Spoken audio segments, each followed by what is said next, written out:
Mesdames, Messieurs, bonsoir et merci de prendre ce rendez-vous de l'actualité. La campagne de vaccination contre la COVID-19 a été officiellement lancée ce lundi par le ministre de la Santé. 118 sites sont retenus dans le cadre de cette campagne. Campagne électorale au Bénin, le candidat Patrice Talon et sa colistière étaient ce dimanche aux côtés des étudiants de l'université de Parakou. Ils sont allés présenter leur projet de société.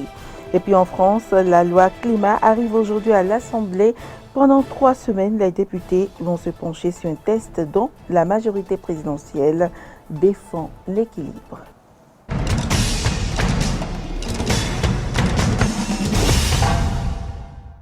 Bienvenue à toutes et à tous. Le ministre de la Santé a lancé officiellement la campagne de vaccination contre la COVID-19 au Bénin. Il était accompagné de son collègue des affaires sociales. C'était au Palais des Congrès de Cotonou. Carole Olaye, Romaric de Vauchy. Je me sens très bien. Voilà qui doit mettre définitivement un terme aux nombreuses spéculations sur la qualité des vaccins réceptionnés au Bénin.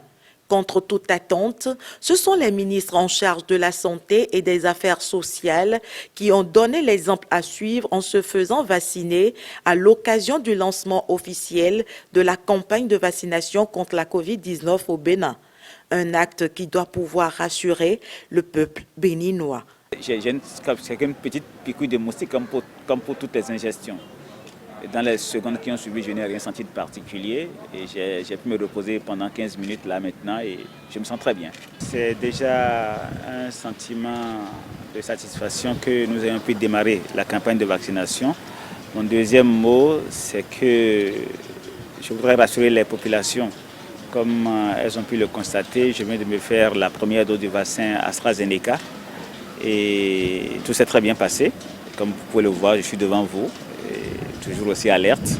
Et le 31 mai, j'ai mon rendez-vous pour faire la deuxième dose, pour être vraiment immunisé.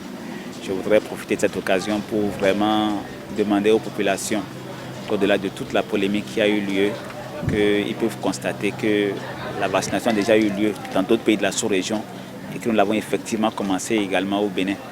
La preuve matérielle, c'est que je viens de la faire et d'autres personnes, agents de santé et autres sont également en train de la faire là. Le vaccin AstraZeneca est le fruit de l'initiative COVAX portée par plusieurs organismes internationaux afin de faciliter l'approvisionnement équitable des vaccins contre le coronavirus dans nombreux pays, en particulier ceux les plus pauvres. Une initiative qui doit être soutenue et renforcée davantage, selon le représentant résident de l'Organisation mondiale de la santé au Bénin. Je profite donc de cette occasion, au nom de tous les partenaires du mécanisme COVAX, pour remercier tous les donateurs qui n'ont ménagé aucun effort afin de réunir les contributions combien inestimables au financement de l'accès de nos pays aux moyens de lutte contre la pandémie, et plus particulièrement les vaccins. L'OMS et les partenaires du mécanisme COVAX, par ma voix, vous rassurent de continuer à travailler nuit et jour afin de réaliser cette noble vision consistant à vacciner au moins 20% de la population d'ici la fin de cette année 2020 et à continuer à mobiliser les efforts pour un objectif de couverture vaccinale de 60% de la population, garant d'une immunité collective satisfaisante. Les professionnels du secteur de la santé, les personnes âgées de plus de 60 ans, ayant ou pas des comorbidités, restent les premiers cibles dans le cadre de cette campagne de vaccination. Une campagne de vaccination qui ne doit point avoir pour conséquence l'abandon des mesures barrières exigées pour mieux lutter contre la COVID-19 au Bénin et partout ailleurs dans le monde. Le président candidat Patrice Talon et sa colistière Mariam Zimé Talata ont rencontré ce dimanche la jeunesse et la communauté universitaire de Parakou. Objectif, leur présenter les réformes contenues dans leur programme de société 2021-2026 et solliciter leur suffrage pour le scrutin du 11 avril prochain. Suivez ce reportage de Clémence Tonoukoua.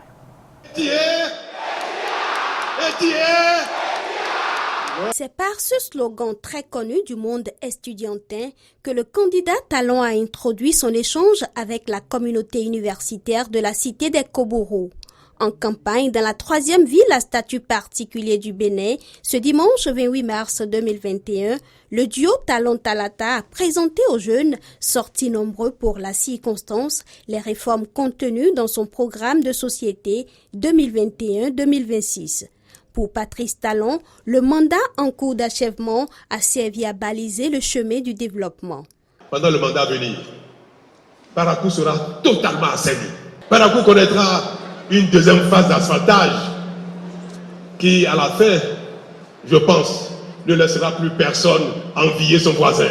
Si vous votez pour moi, sur 100 enfants qui vont sortir du système éducatif au Bénin désormais, 70 seront formés au métier. Croyant en son destin, faisant foi en lui-même, en son destin, en ses capacités, qu'on se lève tous ensemble comme un seul homme pour prendre notre destin en main, comme on l'a encore jamais fait. Les 5 années qui sont passées, moi j'appelle ça de l'entraînement. Des secteurs clés tels que le transport et l'électricité figurent en bonne place dans le programme du duo. Toutes les communes du Bénin seront reliées par une voie confortable, une voie bitumée. L'électricité sera disponible partout au Bénin d'ici fin 2023 également. Ce sont des biens indispensables à la vie, tout simplement. À la fin du meeting, cadres et personnalités de la ville ont pris l'engagement d'opter pour la continuité. Ils appellent les populations à sortir massivement le jour du vote. Parakou, la 8e, a décidé de perdre le bastion de la violence. La victoire est certaine. Et nous demandons humblement aux populations de la 8e de sortir massivement pour accomplir leurs droits civiques. Un seul geste, c'est sortir massivement pour aller voter pour ce duo spécial, le duo TT, Talon Talata. Je dis à toutes mes sœurs de se préparer et de rentrer maison en maison, tranquille, et sensibiliser les gens pour leur dire de sortir massivement pour aller voter et dans la paix, dans la sincérité. J'appelle tous les compatriotes à voter en faveur de ce duo-là pour un chaos. Toujours ce dimanche, le Parti Union démocratique pour un Bénin nouveau UDBN a organisé un concert pour mobiliser la jeunesse à la cause du candidat Patrice Talon. Suivez le compte rendu de Espoir Mambou et Damé Pédo. De la jeune génération pour qui ce concert est organisé au nostalgique d'une certaine époque musicale, chacun en a eu pour son compte en ce deuxième jour du concert gratuit offert par l'Union démocratique pour un Bénin nouveau et son bureau politique.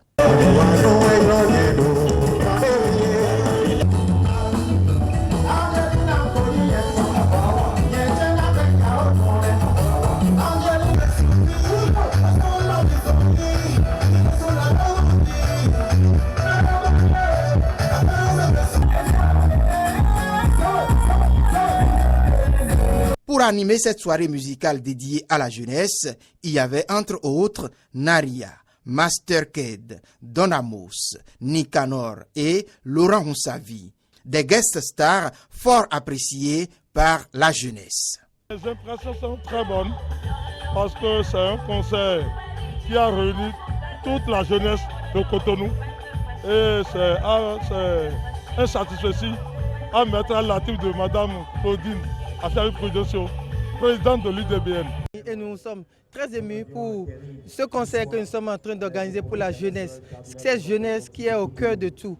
Ce président qui n'a pas négligé la jeunesse, qui est en train de nous aider à pouvoir aller de l'avant et nous le remercions beaucoup. À l'occasion, les invités ont été entretenus sur les nombreuses actions de développement du gouvernement de Patrice Talon et sont appelés à faire bloc derrière le duo Talon Talata. Un message certainement entendu. La jeunesse est consciente du travail que le président Talon a su faire les 5 dernières années et lui confie, renouvelle le mandat pour les 5 années à venir. comptez sur la jeunesse béninoise, comptez sur la jeunesse de Cotonou. Le chaos sera retentissant. Nous sommes derrière le président Patrice Talon et sa colissière qui est Talata. Comme nous on le dit souvent au 4e arrondissement, c'est Pata Talata. Pata Talata, Pata Talata, Kao, Kao, Kao. C'est ça que nous sommes en train de soutenir. L'Union démocratique pour un Bénin nouveau reste très engagée pour une victoire du duo Talon Talata pour la continuité de la dynamique enclenchée depuis le 6 avril 2016.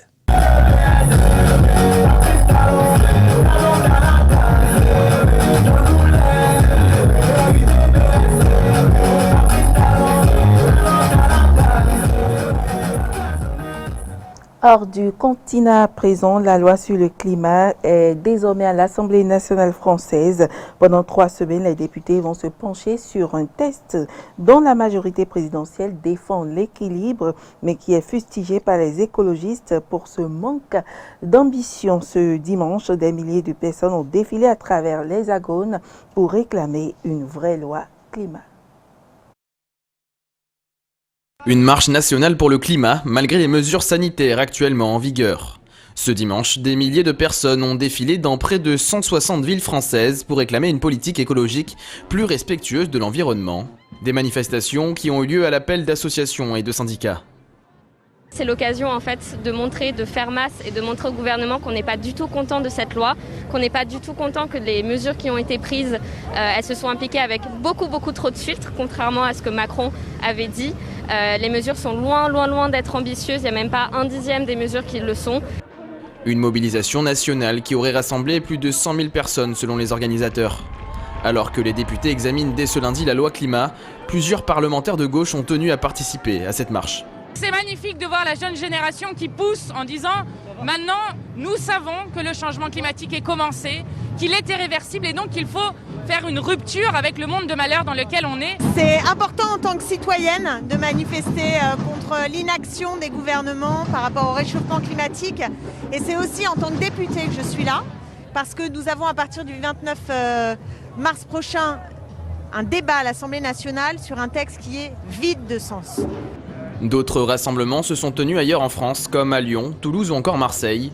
Pour tous les participants, l'objectif reste le même, dénoncer un projet de loi trop éloigné des promesses d'Emmanuel Macron et tenter d'obtenir des avancées sur cette question cruciale pour plusieurs générations de citoyens. Au Bangladesh, de nouveaux affrontements ont éclaté entre manifestants et la police. 2 personnes ont été tuées au total. Depuis vendredi, les violences ont fait 13 morts. Les protestataires accusent le Premier ministre indien, venu samedi pour le 5e anniversaire de l'indépendance du Bangladesh, d'attiser les violences contre les musulmans de ce pays.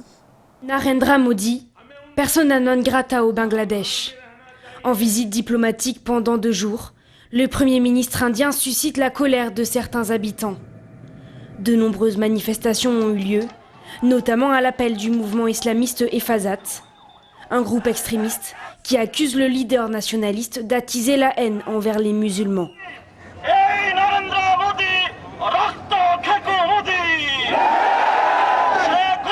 Narendra Modi est un suceur de sang. Partout où il va, le sang coule. Au Gujarat, au Cachemire et maintenant à Dhaka. Nous ne voulons pas de cette terreur dans notre pays. Quittez immédiatement le Bangladesh et sauvez votre honneur. Sinon, nous vous ferons quitter le pays.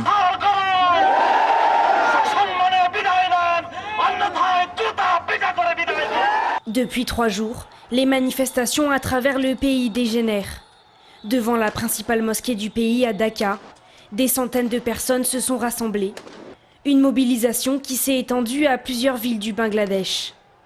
Doté d'un important réseau d'écoles islamiques, le groupe Efazat a également appelé à la grève générale ce dimanche. 13 personnes, pour la plupart membres du mouvement radical, ont été tuées lors d'affrontements avec les forces de l'ordre. Des dizaines de blessés sont à déplorer. Certains étudiants réclament justice. L'horrible incident qui a eu lieu le jour de l'indépendance n'a jamais été voulu par nous. Nous demandons des actions en justice contre les responsables. Nous demandons des funérailles nationales et des honneurs pour nos frères qui sont morts et blessés. Nous demandons également une indemnisation pour eux. Alors que les forces de l'ordre ont procédé à de nombreux tirs de grenades lacrymogènes et de balles en caoutchouc, Des gardes-frontières ont été déployés pour aider au maintien de l'ordre. Le ministre de l'Intérieur a annoncé qu'il n'hésiterait pas à prendre les mesures qui s'imposent si la situation ne s'améliore pas. Et puis en Russie, Vladimir Poutine a appelé ce dimanche sa population à se faire vacciner, un geste nécessaire selon le président russe qui espère une immunité avant l'été prochain. Or, seulement 4% de la population est vaccinée.